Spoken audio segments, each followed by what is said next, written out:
విచిత్ర కవలలు. భూగృహంలో తన ముగ్గురు కుమార్తెలను దాచి సంతోషంతో ఇంటి ముఖం పట్టిన రాజు గుండెలు బాదుకొని పెద్ద పెట్టున ఏడుస్తూ మెడ చెరువుకోవటం, అది చూసిన రాణి మొదలు నరికిన చెట్లాగా నేల కూలడం వరకు క్రిందటిసారి విన్నారు కదా. ఆ తర్వాత చుట్టూ చేరిన పరిచారకులు, దాసదాసీలు రాజును ఓదారుస్తున్నారు. మూర్చిపోయిన రాణికి ఉపచారాలు చేస్తున్నారు. కొంతసేపటి వరకు అక్కడ చేరిన వారిలో ఎవరి ముఖాన కళాకాంతి లేదు. ఈలోగా ఆస్థాన వైద్యుడు వచ్చి రాణికి ఒక ఔషధం ఇచ్చాడు.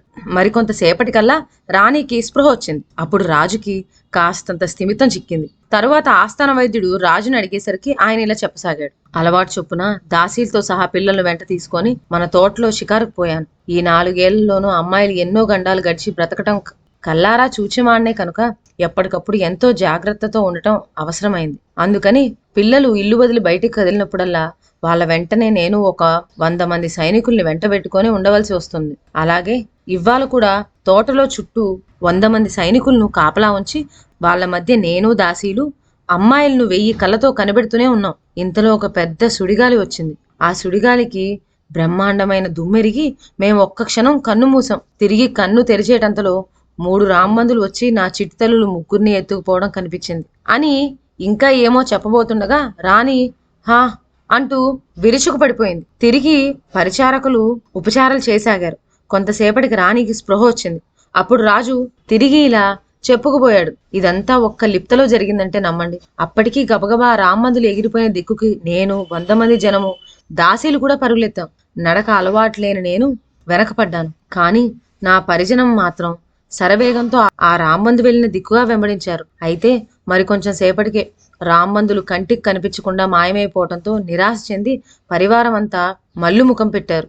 ఇది చూచి నాకు మరీ ముందుకు అడుగుపడక ఆగిపోయాను. ఇంతలో మరొక గొప్ప చిత్రం జరిగింది. తిరిగి వస్తున్న నా పరివారం ఆ 100 మంది సేవకులు, 3 దాసీలు. నేను చూస్తూ ఉండగానే కొంత దూరం వచ్చి వచ్చి ఒక్కసారి పక్షుల్లాగా మారి ఆ రామ్మందులు పోయిన దిక్కులుగానే వాళ్ళు ఎగిరిపోయారు. ఇదంతా కళ్ళబట్టంతో మనసు వికలమైపోయింది. ఇంకెన్ని కష్టాలు అనుభవించాలో, దేవుడు నన్ను ఇంకా ఈ లోకంలో ఎందుకు అట్టి పెట్టాడో అనిపించింది అని ముగించి రాజు తిరిగి దుఃఖింపసాగాడు. ఈలోగా ఈ వార్తలు చెవిన పడిన జ్యోతిష్యుడు అక్కడికి రావటం జరిగింది. జ్యోతిష్కుని చూస్తూనే రాణి ఆయన పాదాలపైన పడి, మీరు ఆనాడు అంత చెప్పినా కూడా పిల్లల్ని రక్షించుకోలేకపోయాం. నా చిట్టుతల్లులు నా ఎదుట లేకపోతే పోయారు. దాపరికం లేకుండా ఒక్క సంగతి చెప్పండి. కనీసం వాళ్ళు ప్రాణాలతో ఉన్నారో లేదో తెలుసుకుంటే కాని నేను బతకను అంటూ బోర్ని ఏడ్చింది. జ్యోతిష్కుడు మళ్ళీ ఒకసారి పిల్లల జాతకం తెప్పించి నిదానంగా పరిశీలించి చూచి ఇలా చెప్పాడు. అమ్మా, జాతక రీత్యా పిల్లలకు ఈ ఏడు ఏ విధమైన గండము కనపడదే. మరి ఇది ఎలా జరిగిందో నాకే బోధపట్టం లేదు. పిల్లలు ఎక్కడ ఉన్నారో మాత్రం ఈ పలంగా చెప్పలేను గాని ఉన్న చోటు మాత్రం వారి 3 క్షేమంగానే ఉన్నారు. అమ్మాయిలే కాదు, వారి వెంట అండగా వెళ్లిన 100 మంది పరిచారకులు, దాసీలు కూడా సురక్షితంగానే ఉన్నారు. ఈ 3 ఏళ్లలో వాళ్ళు ఏనాటికో ఒకనాటికి తిరిగి మామూలు రూపంతో వచ్చే అవకాశం స్పష్టంగా కనిపిస్తోంది. కనుక దేవుని మీద భారం వేసి అటువంటి సుదీనం ఎప్పుడు వస్తుందా అని ఎదురు చూడటం కంటే మనం చేయగలిగింది ఏముంది తల్లి అని ధైర్యం చెప్పాడు.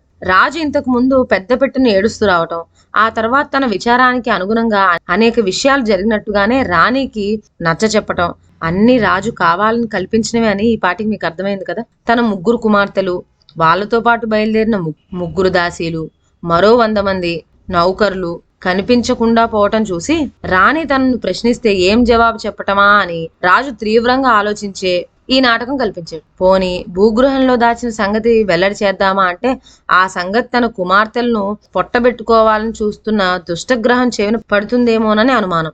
ఏమైతేనే లేక లేక కలిగిన తన కుమార్తెలను రక్షించుకోవటానికని రాజు ఎంతో నేర్పుగా ఎవ్వరికి అనుమానం కలగకుండా ఈ విధంగా పెద్ద అబద్ధం ఆడేశాడు. రాజు ఆడిన ఈ కపట నాటకం రాణి నమ్మింది. సిబ్బందులు అందరూ నమ్మారు. కానీ ఒకటి, తన పిల్లలు ఎక్కడో ఒక చోట ప్రాణాలతో బ్రతికే ఉన్నారని జ్యోతిష్కుడు చెప్పటం వల్ల రాణి కొంచెం కుదుటపడింది.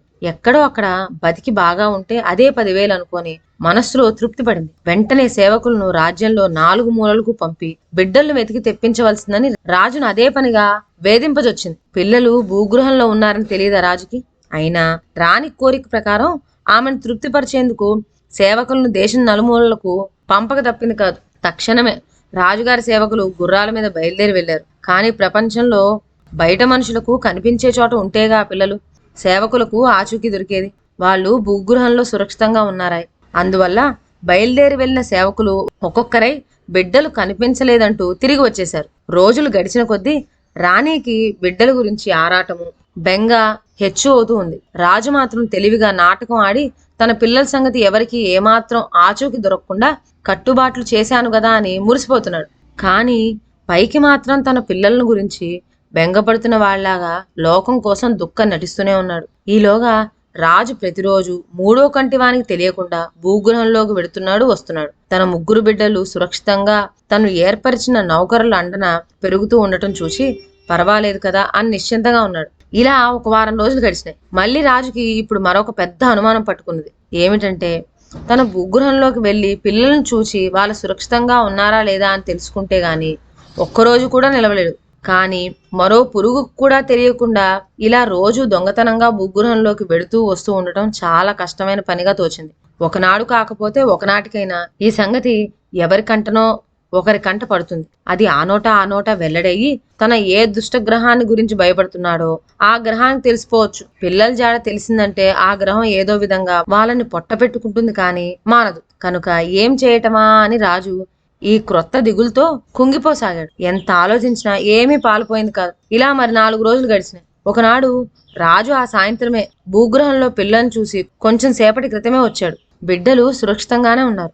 అందువల్ల రాజు తన శయనాగారంలో ఏ బెంగా లేకుండా నిశ్చింతంగా నిద్రిస్తున్నాడు. మంచి నిద్రలో ఉండగా ఒక రాత్రి వేళ ఎవరో వచ్చి తనను తట్టి లేపుతున్నట్లు అలికిడి అయింది. కళ్ళు తెరిచి చూచాడు. తన కళ్ళను తానే నమ్మలేకపోయాడు. ఎందువలనంటే ఆ వచ్చినది మరెవరో కాదు, తన ముద్దుల కూతురు సుహాసిని. కొంతసేపటి వరకు రాజు ఇది కళ అని అనుకున్నాడు. కానీ సుహాసిని పక్కపైన కూర్చొని తండ్రిని ఎక్కు తొక్కుతూ చిలిపి చేష్టలు చేస్తూ నాన్న నాన్న అని పిలిచేసరికి రాజు ఇది ఎంత మాత్రము కల కాదని నిశ్చయించాడు. తన కళ్ళ ఎదుట తన చిట్టితల్లి సుహాసిని చిన్నారి చేష్టలు చేస్తూ ఉంటే ఎలా కాదనటం? చిలుకు పలుకులతో తనను పిలవటం స్పష్టంగా వినపడుతూ ఉండగా ఇది కళ అని ఎలా అనుకోవటం? రాజు వెంటనే లేచి తెలివి తెచ్చుకొని సుహాసిని గుండెలకు హత్తుకుంటూ ఇదేమిటి తల్లి, ఈ అర్ధరాత్రి వేళ నువ్వు ఇక్కడికి ఎలా వచ్చావమ్మా?